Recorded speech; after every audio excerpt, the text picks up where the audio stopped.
Per mi, home, la fe és que és una cosa que ben bé no es comprèn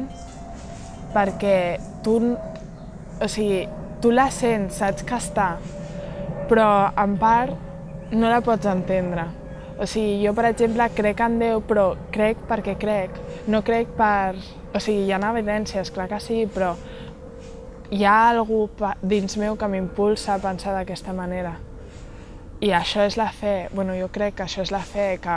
em fa pensar d'una manera que la gent diu doncs potser és veritat que no té sentit això que dius, no sé què, però dins meu hi ha un sentiment que em diu això és veritat.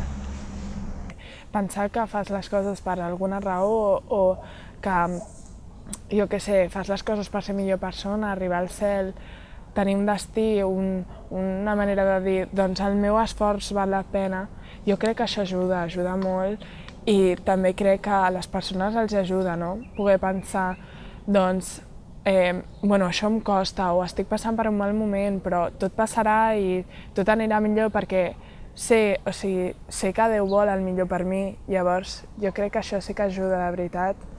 a molta gent i també és cert que hi ha gent que és molt feliç i tal, però sempre pot haver-hi un moment en què passi dificultat, llavors hi ha d'haver-hi una raó per lluitar, perquè si no, no val la pena res.